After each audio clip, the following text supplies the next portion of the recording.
Fire can be very destructive. You know, I could do a lot of damage with this little match right here. I could walk over to that screen and I think I could burn a hole in it with this match. What do you think? I could take this match and I could go over there and light up one of those sound traps on the wall over there. It's got some cloth on it, got some foam in behind there. I bet that would really burn good. What do you think? Just with this little match right here, I could set this entire building on fire and turn it into just a burnout shell. I could even take a match, and if I walked up to you, I could set your clothes on fire. I could set you on fire, especially those of you who are wearing polyester this morning. I bet that would really go up in flames. What do you think? Anybody want to volunteer? No, nobody wants to volunteer because no one wants to experience the pain of being burned. You know, fire has been employed as a weapon from the earliest of times. Today, we have missiles that are propelled by a jet, basically, rockets. But in earlier times, they had missiles of fire that were propelled by hand or by some mechanical weapon. For example, the Romans used to like to use fiery darts. They would take cane and they would make a dart out of the cane, and then they would dip that dart in some pitch. It was kind of like tar. It was very flammable. And on the battlefield, they would take that dart made out of the cane with a pitch on it, and they would throw it at their enemy, hoping that it would hit them and lodge into them or lodge into their shield and set them on fire, or at least cause them to throw down their shield and leave them wide open for a spear thrust. They also had flaming arrows. The archers would dip the arrows in pitch and light the arrows, and they would let them go, and the arrows would rain down on the enemy, bringing the fire. Of course, as the fire is going through the air, it even looks worse than it actually is. It looks fierce as it's traveling through the air. And sometimes armies would see all that fire coming through the air, and it would cause them to panic and actually leave the battlefield. Fire has been used as a weapon because it brings pain, and it can be very destructive. Our text this morning is going to come from Ephesians chapter 6, verse 16, and we're going to take a look at a passage that mentions some fiery darts. Ephesians 6, 16. The Apostle Paul writes to us here, "In addition to all this, take up the shield of faith with which you can extinguish all the flaming arrows of the evil one." Some translations refer to these flaming arrows as fiery darts. Same word, same idea, same kind of destruction. But notice the key phrase there in verse 16, in addition to all this. Well, in addition to all of what? Furthermore, how can that be translated another way? And it can mean to cover all the rest. Instead of saying in addition to all this, it could say to cover all the rest. I kind of lean that way myself, and I'll explain why in just a moment. But when he says in addition to all this or cover all the rest, what's he talking about? Let's do just a little bit of review. For the last several weeks, we've been taking a look at the armor of God that the Christian soldier is to wear in this world.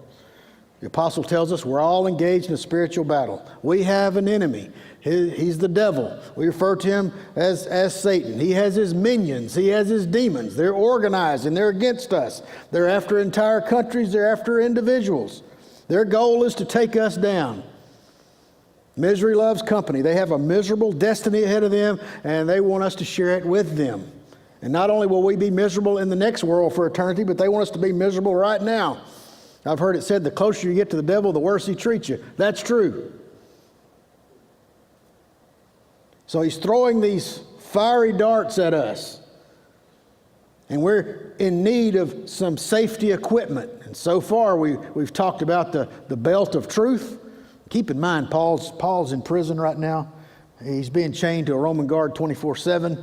He's probably looking over at the guy right next to him and making these spiritual applications. He's saying, yeah, these Christians, we're in a battle too. Yeah, we as Christians, we're soldiers. Yeah, we need to put on our equipment so we can stand a chance on the battlefield, not just to survive, but to actually get a victory. God wants us to be victorious. He tells us in His Word, we are more than conquerors. Do you believe that?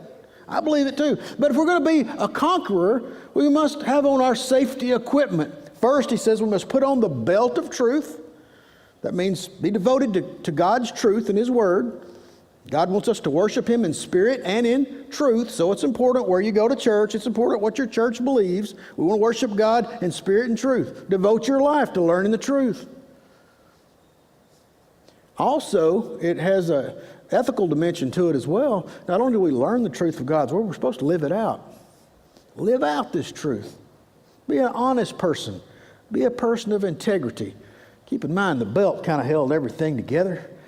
The breastplate's connected to it, the sword's connected to it, and it held in this tunic they wore underneath them so they could be free to move. So it's important that we keep the truth belted around us. And again, he's going over the order in which a soldier would actually dress himself.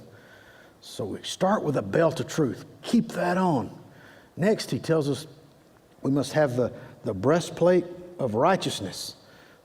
This breastplate was made of bronze and different kinds of metal, but they want it to be lightweight but strong. And Paul's making a spiritual application. He says, that's your righteousness. Keep your righteousness on. It's going to protect your vital organs. What is righteousness? It simply means conforming your life to God's standards. It means to be straight as opposed to crooked. We want to be people who shape and mold our lives around the standards and precepts we find in God's Word. So if you got the truth around you, and by the way, the truth is connected to the righteousness, and you find that those two going together, you're not going to know what righteousness is unless you first know what the truth is. So they really go together. So we're a truthful, honest person who's living a straight, moral life for God. You gotta work on that and do the best you can so you'll stand on the battlefield. Last week we looked at the sandals of peace. The idea there is to be ready for one thing. Soldier didn't want to get caught with his sandals off. Remember, the sandals were good for traction. They had spikes in the bottom of them where they drive nails down through them so they could have a good sturdy foundation. But the idea also includes this idea of having an inner tranquility, the gospel of peace. God's Word gives you peace. Even though you're in a battle, you still have an inner peace about you that allows you to stand on the battlefield. You're not a person who just comes all to pieces. You're not a person who loses it. You're a person who has it together on the field of battle. You're ready, an inner tranquility. Now he moves to the shield. Perhaps there's a shield laying up against the wall.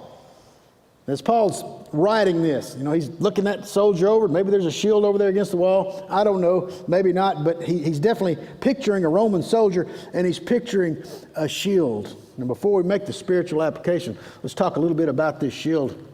As you can see, it's kind of shaped like a door. They're about 2.5 feet across, 4 feet tall, and from what I understand, they were made primarily out of wood. And then on top of the wood, they would put linen or leather or both on the outside of this shield. Because keep in mind, people are throwing stuff at them. People are throwing things that are on fire at them. I read one account where they put 7 layers of oxhide on the outside of this wooden frame, kind of like walking around with a door. But it's got all that oxide on it. And the way they kept these in good working condition is they would rub oil on them because they didn't want them to dry out and get brittle and cracked. And I got to thinking, wonder what that would do if I could throw some fire at an old dried out shield, an old, just leather that's gotten old and it's kind of cracking and, I bet that would be flammable. What do you think? Especially if one of those fiery darts hit into it. So what they would do is they would keep them conditioned with some type of oil. But not only that, before they went into battle, they would soak these things in water. So that leather and that linen and all that would get really wet. So when that fiery dart hit into it, it would go out. But if they didn't take care of the shield and the fiery dart hit into it and it caught on fire, what might the soldier do? throw that thing away because he don't want that inferno on the outside of his arm here. And by the way, they kept it on the left hand. I guess for those that were right-handed, but most people I guess were right-handed, but it said they would carry it on the left forearm. That way they could use this one for their sword. So they could block and do things like that and move it. But if it caught on fire, throw it away, wide open for a spear thrust, wide open for arrows, wide open for darts, wide open for a short sword. They were in trouble. So they were to take care of their shield. And another thing they would do, they fought in close ranks. I kind of think this is cool. I may be going too far, but just bear with me. They would fight in close ranks and they would get close together. And they could actually make a wall of shields and they would advance and move forward. And everybody would be behind their shield. There'd be a big wall coming toward the enemy. Also, when the fiery arrows were shot up in the air, they would put their shield up over their head. And it would be like a roof covering the entire army. And it would block down those flaming arrows, or even again, those darts that were thrown at them. So they had a great usage for the shield. It's something they definitely didn't want to get caught without. So let's back up again where he says, in addition to all this, verse 16. Or could be translated to cover all the rest. So you need the shield of faith to cover all the rest. Well, what's all the rest? Or what is in addition to all this? Well, we just talked about it. The belt of truth needs to be covered. The breastplate of righteousness, it needs to be covered.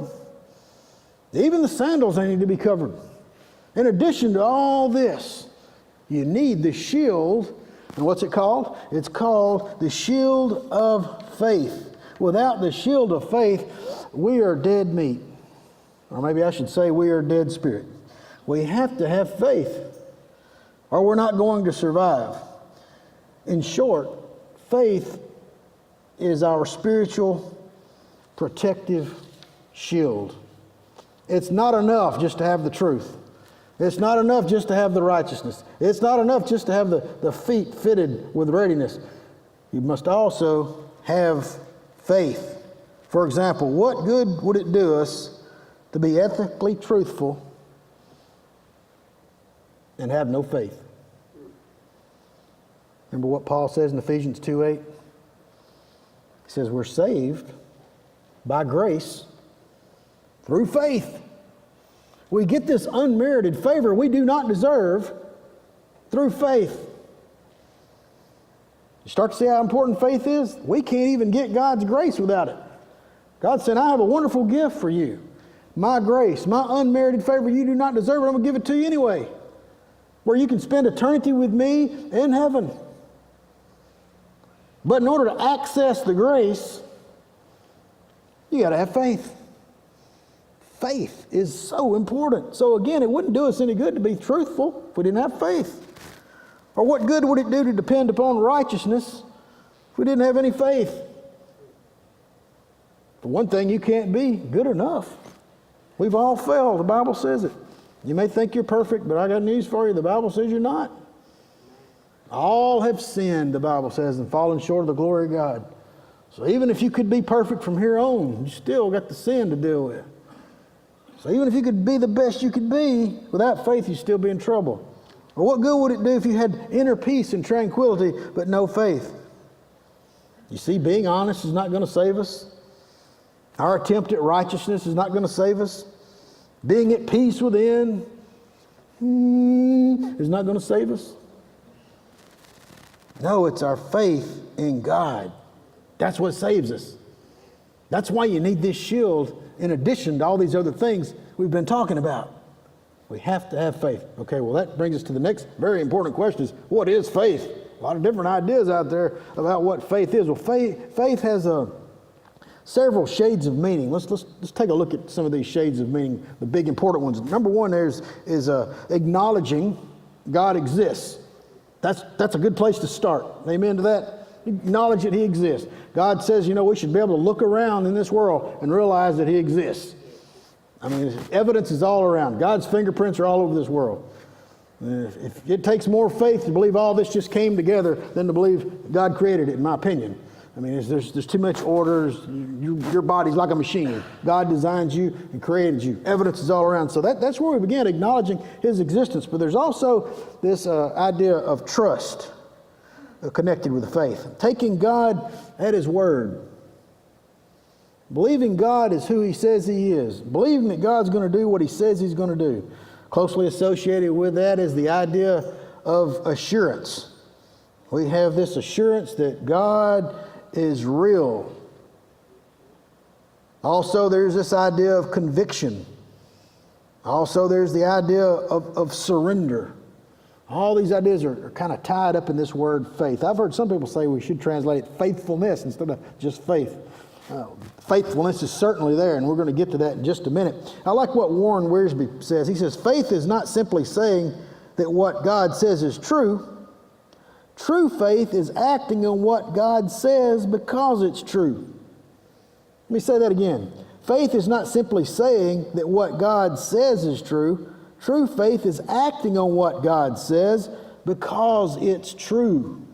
You see, true faith, it doesn't just stop by saying, okay, I believe God exists. Or I believe God's in heaven.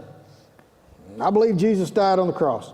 A true faith doesn't stop right there. That's where it starts.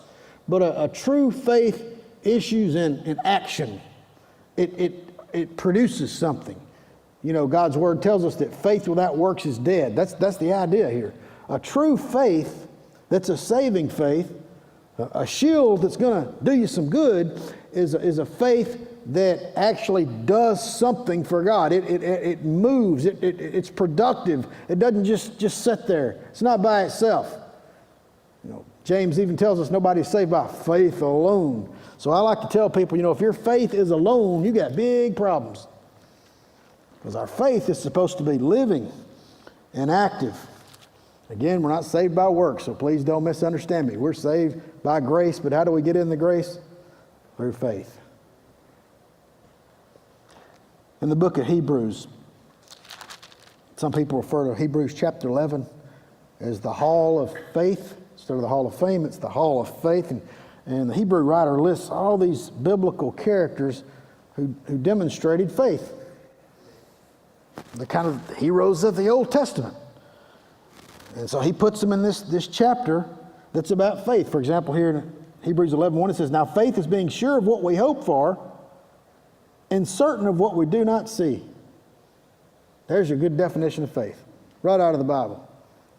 Faith is the substance of things hoped for, and the evidence of things not seen. I think that's the King James version of it. But notice all these people that have mentioned, and then kind of look for the action verbs. I'm not going to spend a whole lot of time on this, but I just want to go through here and just kind of share with you. It says, Abel offered.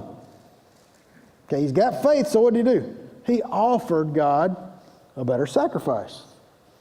Verse 5, Enoch. What did he do? He pleased. See that in verse 5. He pleased God. So again, there's action. He walked with God. We know that from the Old Testament. Verse 7, Noah.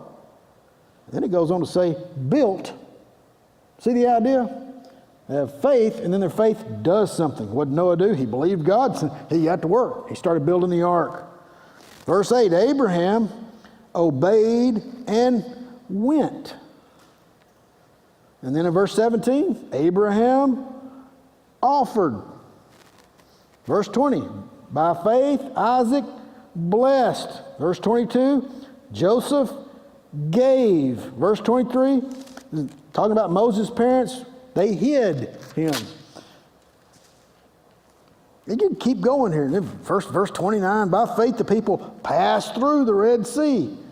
Then by faith, they marched around Jericho. By faith, Rahab welcomed. And then it goes on down to verse 32, and he talks about the prophets and Samuel and Samson, talking about they conquered, they administered, shut the mouths of lions, routed foreign enemies, faced jeers.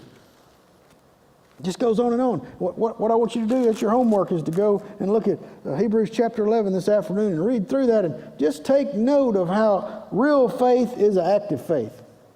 It's not just a faith that acknowledges God's existence. Again, that's just the beginning. So we want to have a faith, we want to have a shield that's active. I guess you could put it this way, like a soldier on the battlefield, he doesn't just have a shield frozen in position, does he?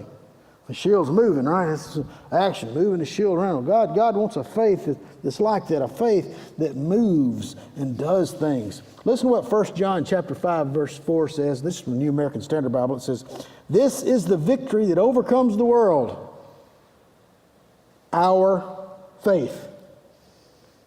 We have to have the faith to overcome. And all this gives you a good idea of just how important the shield is. Okay, now what does this shield of faith, according to this passage, protect us from? Well, Paul tells us it protects us from the fiery darts of Satan and his evil forces, or the fiery arrows of Satan and his evil forces. So what are these fiery arrows? What are the devil's darts? How do we know if we've been hit by one of them? Well, basically, a fiery dart would be a temptation that sticks to you, you might say. A temptation that penetrates your very soul. And notice, these missiles are on fire. That seems to indicate that when one hits and is not put out, it can spread and even consume you. The devil knows that there's some very flammable, combustible material inside of all of us. Our old natures still contain passions and desires and cravings and emotions that are so easily set on fire. All of us are combustible. All of us can burn with different desires that are not holy. Some monk years ago, some hermit out in the desert supposedly, put together that list of the 7 deadly sins. I'm not saying I endorse living out in the desert like a hermit or a monk, but I have to agree with him. These are 7 sins that can take a person down. He actually sat around and thought about it and contemplated it, and who knows, maybe even from experience, knew that these particular 7 deadly sins would take somebody down. And I think they're 7 deadly arrows, really. 7 deadly darts of the devil. Obviously, it's not an exhaustive list, but right at the top of the list, I'd have to say, is pride. Pride is a flaming arrow of the devil. Pride is one of his deadliest darts. It's said that pride is the fountainhead of all sin. It all flows from pride. What is pride? It's just an obsession with self. That's all it is. It's an exaggerated idea of self. It's an exaltation of self. By the way, that's what got Satan thrown out of heaven and got all this mess started in the first place. Pride. Never underestimate how deadly pride can be. It's at the very opposite spiritual end of the spectrum than Jesus Christ. Jesus is the epitome of humility, and he's who we're supposed to be like, not like the devil. Envy's the second on the list, and envy refers to a seething feeling of resentment over something someone else has and wanting it for yourself. Beware of Facebook. Anger is another one. Wrath. I don't think that needs a lot of description. I think we all understand what anger is like, and maybe you've seen what anger can do. Very first homicide in the history of mankind kind of came from some anger. Greed. Greed's another fiery dart of the devil. Always wanting more and more and more. We don't really see that as being deadly, but it is. If the devil can get you caught up in a materialistic lifestyle where you just want more and more and more and you're discontented, it'll lead you to do all kinds of unspiritual things. God does not want us to be materialists. Beware of that dart. It's stealthy, but it'll burn you. Sloth. What about that one? That's on the 7 deadly sins list. Did y'all know that laziness is a sin? Boy, that dart can get right in you and you don't even know it. But being unmotivated is definitely a sin. Gluttony is another one. That could refer to not only eating, but drinking too much. Getting too personal now? We've got to watch that one in this land of plenty. Lust, a strong desire for immoral relationships. We can go back over these and have all kind of examples. Somebody that, thinks they're all that, got a big dart stuck in them. Somebody that's, seething with envy, saying things like, I wish must be nice. We never had one of them. I wish we could go do that. You got a dart stuck in them. Anger, mad, maybe lashing out, verbally abusing, maybe striking somebody. Again, that's a dart stuck in them. Greed. If I just had this, if I just had that. Sloth. I'll get around to it. I'll do that later. Gluttony. Drunkenness. Oh, I'm going to tie one on this weekend. It's been a rough week. Well, oh, man, look at that. Be careful. Watch out. Those darts are flying, and God's saying, look, you got to deal with these temptations, and the way you deal with them is faith. So what is faith? Really, faith is believing in God, but it's also the practical application of His Word. It's applying His Word to your life. What did David say? I've hidden your Word in my heart that I might not what? Sin against you. You see, it's the application. It's taking it in and it's living it out. All that's bound up in the faith.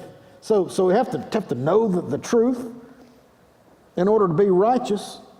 But we also have to keep that shield of faith up there, believing in God, believing God's going to empower us to live a holy, moral life. Faith is essential if we're going to remain pure in an impure world. The Bible says faith comes by hearing, and hearing by the Word of God. So that lets you know right there that faith and the Word are tied together. Faith comes by what? Hearing.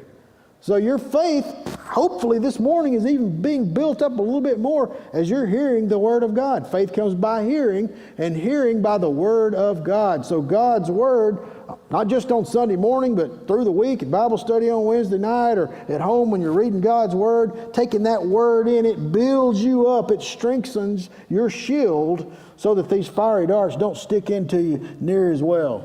And if they do, you just pull them out and throw them away. I like what 1 Peter 5:9 says in reference to the devil. It says, resist him, standing firm in your faith. That's the way we resist, standing firm in the faith. So keep in mind this idea of resistance. Just like a soldier, he's not supposed to give up. He's supposed to hang in there. James 4:7 also states, submit yourselves then to God. Resist the devil and he will flee from you. Wow, I love that. I love the idea of the devil running away from me. Not because, I want to beat my chest or something, but I want him to get away from me. Stay away from me. I'm praying in the Lord's Prayer, lead me away from the evil one. I don't want to be anywhere around him or any of his people. But here's how we make him run. It says, first of all, submit yourself to God. Do what God wants you to do. And then it says resist. So you surrender to God, you resist these temptations, and then what's it say? He will flee from you. He'll run away. That's a promise. I love that. I love him running away. But what happens if you don't submit yourself to God? You kind of fit God in whenever you can, a little bit on the side here and nothing else to do. I might slip in church. Hey, I might show up on Wednesday night every once in a while. You never know. I might throw a little bit of play. Not totally surrender to God. Don't resist the devil. Take a little bit of temptations. Surf around. Go to that website. Check her out. You see, when you start doing those kinds of things, the devil isn't running from you. He's probably bringing up some reinforcements. Let's take this guy out. Let's set him on fire and see if we can get that fire to spread out. Maybe you could compare it to a dog. I don't know if you ever noticed this. A wolf's the same way, they say. If you see a dog and it's like coming at you and you think you're fixing to get eaten up, you know what the worst thing you can do is? Run. You know why? That turns that dog on, boy. He loves it. You start running, he's like, boy, he gets excited. Boy, he take you right down. Same with a wolf. But if you start coming up like that, the devil's a lot like that.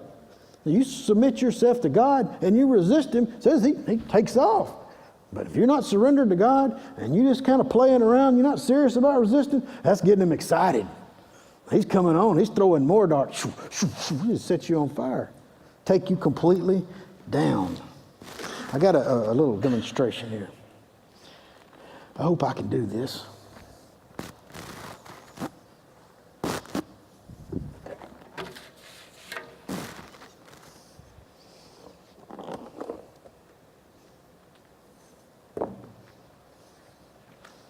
We're going to pretend like we got a guy here who really hadn't surrendered to God, and he's not really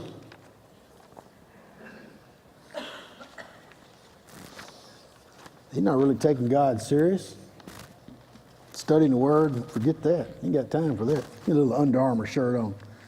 My son drew that for me this morning. Yeah, this guy here, he's into being cool, looking good. Got his Apple Watch on. He got it going on, but he ain't got time for God really. He's just out here. He wants to get in the Word. He ain't gonna come to church much. He can forget about this guy tithing. He ain't about to do that. He's gonna look at some stuff on the internet he ain't supposed to look at. He ain't taking God serious. So what happens to this guy?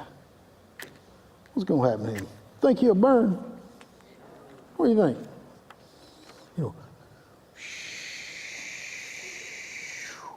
Ooh. Oh my gosh. He's on fire. Man, I better get right with the Lord. I better get right with the Lord. You better.